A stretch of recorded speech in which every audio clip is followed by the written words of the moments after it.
Thank you all for being here today. We're here to discuss a tragic event that occurred in our community, resulting in the loss of a 43-year-old Mandy Buckwalter. We want to first extend our deepest condolences to Ms. Buckwalter's family, co-workers, and loved ones. Our thoughts are with them during this very difficult time. On October 28, 2024, the Wichita Police Department, in cooperation with the Kansas Highway Patrol Air Support Unit, was conducting an investigation involving a stolen vehicle. Officers initially located the vehicle, which was occupied, at the Riverwalk Apartments. Through covert monitoring and with assistance from the Kansas Highway Patrol's aerial unit, officers tracked the vehicle's movements. At approximately noon, the vehicle arrived at a Walmart located at the intersection of 29th Street North and Rock Road, where our officers deployed spike strips, successfully deflating 2 of its tires. However, the suspect continued to flee, striking the Wichita Police Department vehicle in the process. To ensure public safety and avoid further escalation, officers decided not to pursue the vehicle directly. The Kansas Highway Patrol Air Support Unit continued to track the vehicle from above. The vehicle eventually stopped at a business on North Webb Road, where 2 individuals attempted to flee on foot. Officers apprehended 1 suspect at the scene. Meanwhile, a female suspect commandeered another vehicle and proceeded south on Webb Road, turning west onto 29th Street. Under continued aerial observation, the suspect's vehicle collided with a sedan occupied by Ms. Buckwalter at the intersection of 29th Street and Wilderness.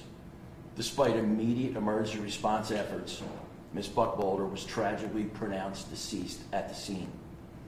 The suspect, 24-year-old Caitlin Barrios from Wichita, sustained injuries in the collision and was transported to a local hospital for evaluation.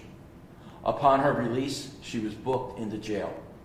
This morning, our accident follow-up unit presented the case findings to the Sedgwick County District Attorney.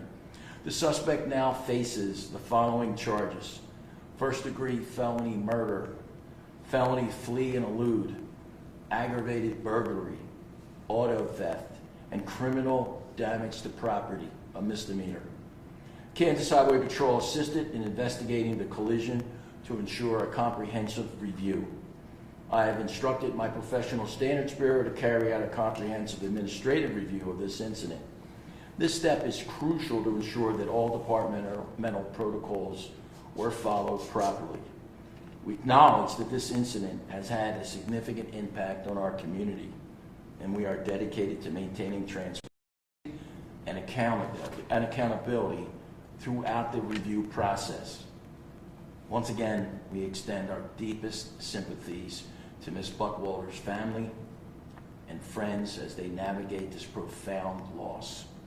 The Wichita Police Department made every effort to bring a safe conclusion to this incident using alternative methods of apprehension to arrest Ms. Barrios and recover the stolen property.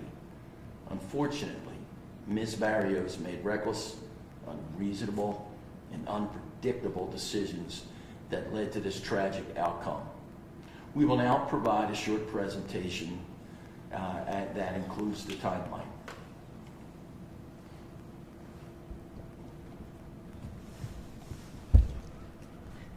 Officials are alerted to a stolen vehicle through the license plate reader in the area of Pawnee and Meridian. The vehicle is located at the apartments, as we discussed. We follow the vehicle to 3030 North Rock Road, where it parks. The vehicle remains occupied by 2 individuals. A 3rd individual goes inside. Approximately 12:20, officers attempt to stop the stolen vehicle from leaving 3030 North Rock Road. Spike strips are deployed. The vehicle strikes an occupied police car and flees. We'll show you that video. Kansas Highway Patrol takes up the aerial observation and is relaying the direction of the stolen vehicle to ground units. The vehicle is abandoned at 12:30 and the male is taken into custody. Female driver enters an open garage on business property and steals a van from inside. Once again, officers are aware of this, but they do not pursue. The KHP Air Support Unit continues to follow and relays information to the ground units. At 12:39, the deadly collision occurs at 29th Street in Wilderness. The suspect attempts to flee on foot and is taken into custody by officers. At 12:57, Ms. Buckwalter is pronounced deceased by Sedgwick County EMS. This would be dash cam video of the attempt to apprehend the individuals in the Walmart parking lot. And you can see the evasive action that's taken to defeat the spike strips. This is an officer in a marked unit pulling up to make the arrest.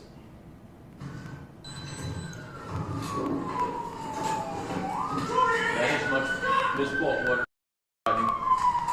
Spike strips were thrown to the front. Two vehicles are flat, but she decides to go backward over the curb.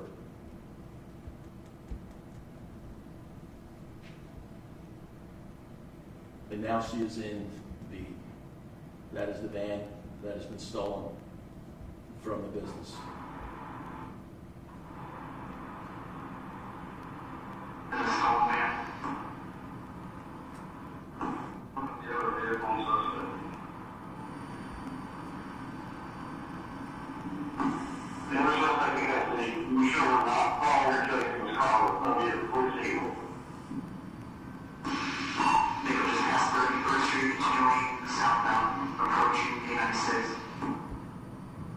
You can see right here, she was in the opposing lane of traffic.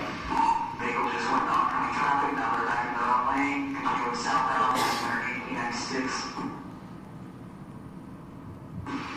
Just turned west on East 29th Street North.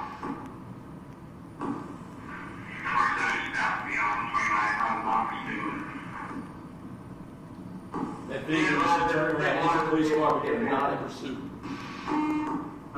She comes to the conclusion we will use it all, so if we're very not pursue, we will use it all. She's back to driving and not come.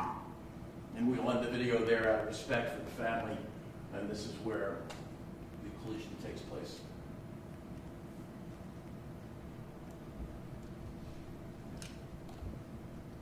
As we told you, a police officer was going in the opposite direction and observed the suspect vehicle, and the officer did attempt to turn around, but is not activating any emergency equipment, and as you will see and hear, is clearly following orders not to pursue this vehicle. Of course, I was just passing me on 29th. I'm not pursuing it.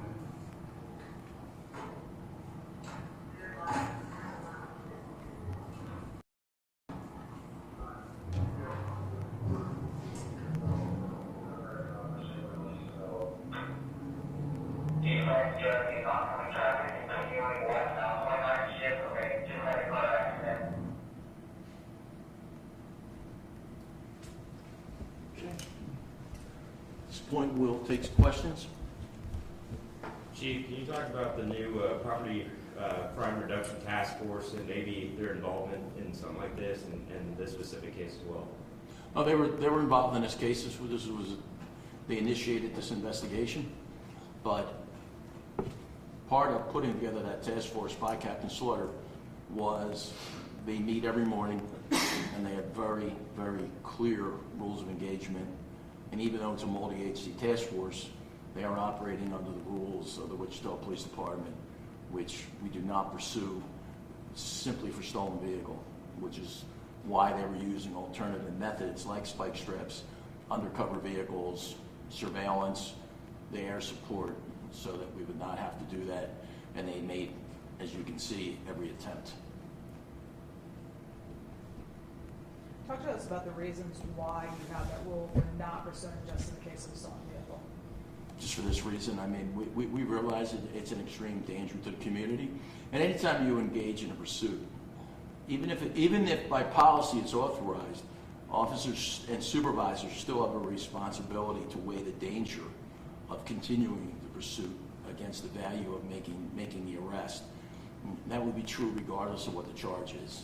And we as a department feel that simply for a stolen auto, and that it's just not worth the risk to the public. But at the same time, the public expects us to address crimes like this that are impacting our community. So we're going to still attempt to apprehend persons driving stolen vehicles. We're just going to use alternative methods. And that's why things like flock cameras are so important. Having the right undercover vehicles, having air support, coordinating on multiple radio channels. How important was having KHB up there?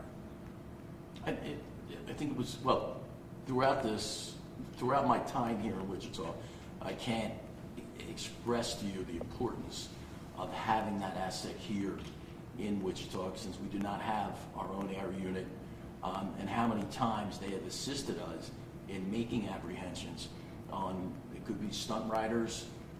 We were able to apprehend an individual who was driving over 140 miles an hour recently and do that safely, and much to his surprise, we had those air assets. I don't care what you're driving, you're not going to outrun that airplane or that helo. So they've been fantastic partners. I also must say that we had this terrible tragedy, but I was glad that we had that type of video to be able to show to the public.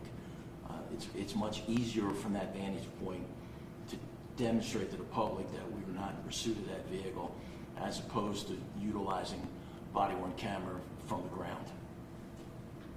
The man who was arrested alongside the suspect, has he been charged, or what's his status? Case that he was charged with a stolen auto. The other defendant in this case. He was as well, because he was in the driver's seat at one point in the car accident. Right. So he was just charged with stolen auto. Is he from Wichita?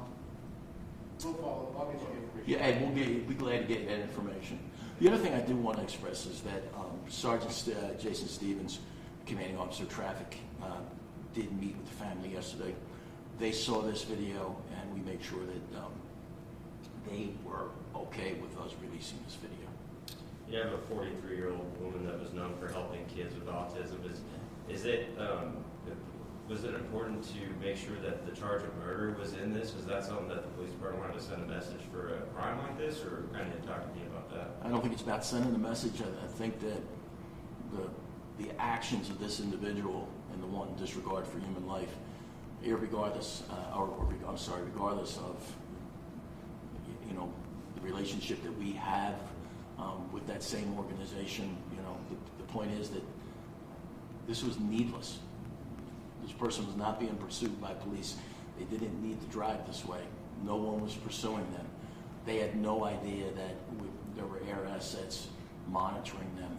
This was an intentional decision that was made to risk the life of any of those cars. And you saw, even before we get on to 29th Street, the same behavior. And it just makes it even more difficult for us knowing the relationship that this young lady had with Heartspring, because they're our partners in our autism awareness program. And they've done, literally, we wouldn't have an autism outreach program without Heartspring. Is the result of this incident when the police department to consider updating those pursuit policies, or are you confident that what happened here, I think involved we're doing the best they can? I think actually this incident validates our pursuit policies. Terrible outcome, but it's a result of just terrible choices, intentional choices made by the driver of that vehicle, and not the actions of the WPD. And we will ensure that what we have, and we will continue to do, thorough criminal investigation and work with the Kansas Highway Patrol on the accident investigation. And we ask them to come in and to assist us with that, because that is what they do best. Thanks, everybody. Thank you. Appreciate you coming out.